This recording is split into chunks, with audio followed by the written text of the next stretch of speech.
Okay, time to unbox the tbd-1 Devastator from Trumpeter. So you can already see right off the bat, I have added something to the kit.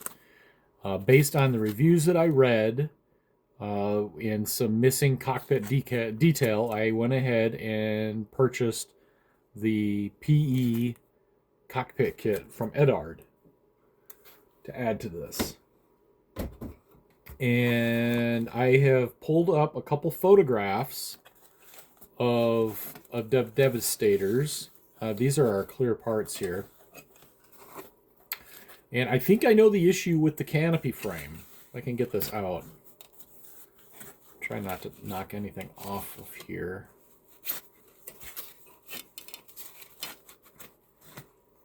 There we go. So our issue is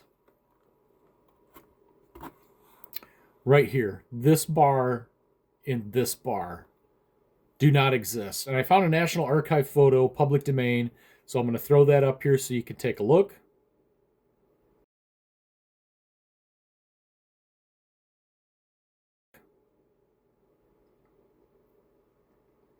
You can clearly see in that photograph that those two bars do not exist on the windshield. These two do, those two do not. So whether I'm going to remove those or not, yeah, it needs to be done. It looks a little cluttered. It looks like somebody at Eduard probably got a little crazy with CAD and was having too much fun and decided to throw a couple extra doodads in there for us. But they need to be removed, which would entail probably using an X-Acto or something to shave those off and then wet sand it and polish it out. The tricky part is doing that without losing the detail on the surrounding surfaces. I wouldn't be so worried about this bar or this bar, but up here and here. Whether I'll probably do open canopy, so it would be this one I would be using anyway. But we may have to look at some options. Maybe whatever we decide to do, we practice on the other one first. If we mess it up, then we have the good stuff yet to use without having to replace it. So we'll see how that goes. We'll wrap that up later. I would recommend keeping all of this stuff in their plastic bags and in their wrappings, so if any of this falls off, you don't lose it. It's easy to do. I had a 48 scale Mustang I just finished, and there were clear parts falling off of that thing all over the place. It's the Eduard Overlord dual combo kit, and the plastic on those trees it's just barely hanging on with the thread right out of the box. So consequently, you end up with a loose baggie full of parts. Okay, for starters, we got the wing tops with all those corrugations. Nothing really to see here. There's nice detail, nice panel line detail and rivet detail. Looks quite crisp. Corrugations look really nice. Here is the inboard wing panels. So you can see this is where the wing will hinge at. I don't think this gives you the option to have them hinge where you can open or close them. It's got to be built either or. So this gives you an idea. So you got this here and then this. So this wing is one side. This is a pretty sizable model. This wing measures at about 4 3/4 inches. It's big. These planes had a big, thick, wide wing cord anyway. Right, let me go ahead and take this out. So maybe you can see this detail, this rivet detail, these panel details. I'm going to just kind of fish this around at some different angles there. So hopefully you can see it. Shows up really, really well to the naked eye. I'm not sure how that shows up with the camera. But good detail. I'm pretty happy about that. Even these inner panels, these are These are for the root where the wings would fold. And there is really nice detail on these as well. So that's good to see. Again, put it back in the bag. These are pretty big pieces, so it wouldn't be too big of a deal. Any of your smaller pieces, keep them in the bags for sure. Here's the wing center section on the bottom. Fuselage. Wow, look at the size of that fuselage. Get this one out of the bag. Okay. Again, look at that rivet detail. Panel lines look really, really nice and clean. Really crisp. I don't see any short shots anywhere, which I think is pretty uncommon with a lot of newer kits. I haven't actually found one. So quality control is probably pretty fair. Okay, let's see. They got this wrapped up in foam for some reason. I'm not sure why that is. Looks like we got engine components in there. There must be some smaller stuff. Some smaller stuff just in case. I'm not going to open this because it's all wrapped up in the foam anyways. Cowls. We got 2 cowl options. We got open cowl flaps, and we have closed cowl flaps. So you have your choice.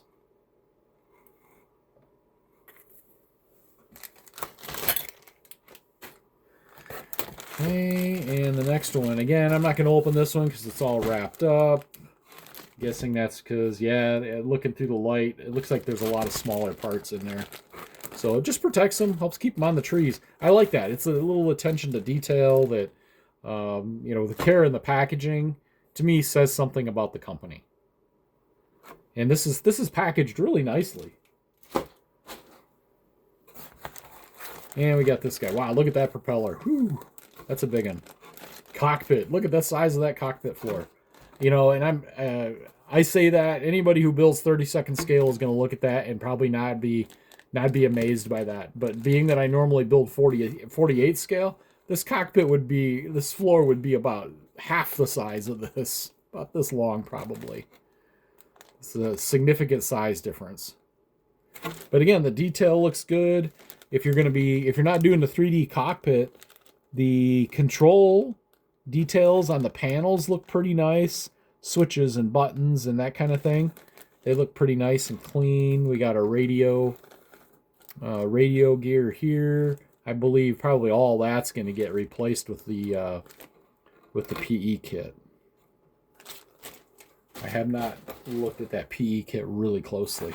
All right, we got a PE kit that came with it. We got belts. I don't know, maybe these are armor plates. That I'm not sure. A couple gun sights. So we got some PE that comes with it. Oh, tires. We got real rubber tires. No gluing plastic wheel halves together and then having to sand them and all that. These look pretty nice too. The treads look good. They look scale. Nice detail. Might be common with 32nd scale, I don't know. Okay, and we got a manual. Looks like we got some stuff inside this manual. And look at that, right off the bat. We've got this. Oh, and look. I think we were talking about this. It's blue. It's blue, and I'm going to say probably light ghost gray is more. That's what I would use for this. This is just calling out light gray. Yeah, that's just calling out light gray. I would use ghost gray. More than likely. But again, it's just blue. And I'll probably build one of these in 48 scale in blue because I don't have one. But this time around, this is what we're going to do. Pre-war. A lot of color. Really pops. I love the red. Or the yellow with the red stripes. It really, really pops. Boy,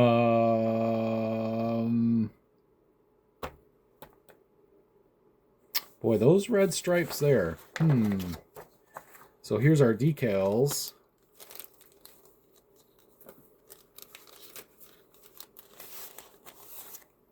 Whoa, look at this. This is masks for that canopy. 39. Well, there's 39 numbers, but a lot of them are duplicated. Like there's 2 3s, 2 4s, 2 6s, 2 2s, 2 1s, 2 5s, 2 7s. There's actually two of everything on here, which means there's 78 masks on here. And you cannot see them individually here. I use some charcoal dust, and you rub charcoal dust on here, and the outlines of the masks will pop out just like that. And it'll be really, really easy to pick them off. Here, I'll even grab one. I'll open up a finger here, show you.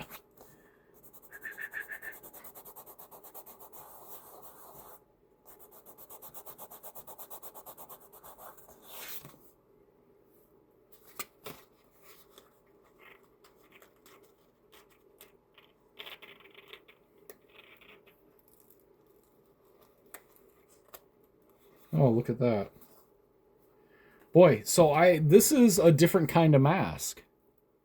So I rubbed the charcoal dust on here, but the masks do not show up with the charcoal dust. This has a texture, a real texture to it. And it just wants to fill that texture. Not like the yellow masks that I generally see with kits. That will come out, that will bring it out really, really well. Charcoal dust will. This here, this is a little bit different, but you can peel this back, and there's the mask for number 34 on the sheet yet. This, yeah, just a little bit different way of dealing with it. But wow, that's a lot of masks. All right, and decals. I probably won't use this, or this. I'm definitely not using the tail, because that's going to be painted yellow anyways, or the rudder, I should say. I will probably mask and paint these, unless it looks like, boy, it's going to be difficult. It's going to be really difficult trying to mask those corrugations. So I will probably end up using these decals on the top of the wing, and then I will more than likely mask and paint this fuselage stripe. And then it will match the cowl paint as well. It's probably what I'll end up doing. Roundels, of course, will all get used. Walkways, I'll mask and spray. Decals are fine, but for me, I prefer to paint. When it comes to simple stuff like this, I think painting looks better. But that's my opinion. Anybody can do whatever they want. You build for you, not for what someone else wants you to do, right? We'll put that all back in our bag. Set that over here. Okay, manual. Starts off, as usual. Every freaking airplane kit starts with the cockpit, because you can't do anything else until you have the cockpit done. So step 1, 2, 3, 4. Looks like it's all cockpit. There's a lot of cockpit to build here. This is calling out, yeah, zinc chromate for the cockpit. That seems right.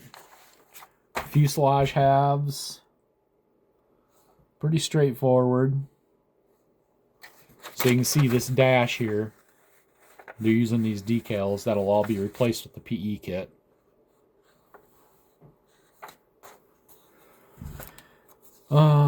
Engine. Engine looks pretty complex.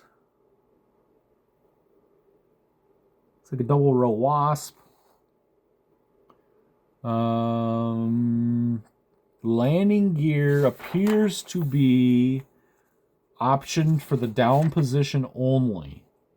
However, this is pretty simple landing gear. If you had some pictures of it up and you knew what to do with the locking mechanisms and whatnot, if you wanted to hang this, you could likely build this in the up position. That wouldn't probably be too much of a hassle to make happen.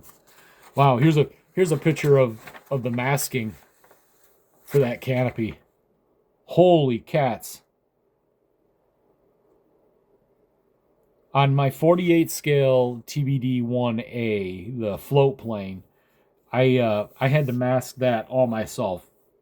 It didn't come with masks, and yeah, I could have bought masks, but I'm cheap, and I don't like to buy them. I can make my own. It just takes time. That's all. But nice they're included in here. Of course, closed or open position for the cockpit. I'm going to do open. I'm pretty sure I'm going to do a folded wing. Whether I do both folded or one folded, I might do one folded, one open, and that way you can still get in to see the open cockpit. Because if I fold both wings, you won't be able to see in the cockpit very well. We'll see. We'll see when we get there. We'll make that decision at that time. Whether I do I do bombs or do I do a torpedo? I'm thinking probably a torpedo. That's what this was meant for. It was meant for torpedo bombing. Not a good plane. None of them survived. I don't think there's a single surviving example of this aircraft. And there's one sitting on the bottom of the ocean. Actually, I should say there's many of them sitting on the bottom of the ocean because they all got shot down. However, there is one that's in amazingly good condition. And I think it's from the Lexington. And when the Lexington sank, it came off the deck or out of the hangar bay or something. And it's lying away from the shipwreck itself. And it's in amazingly good condition. It's blue. The roundels are clearly visible. If it could be raised, it would be a great example for a museum.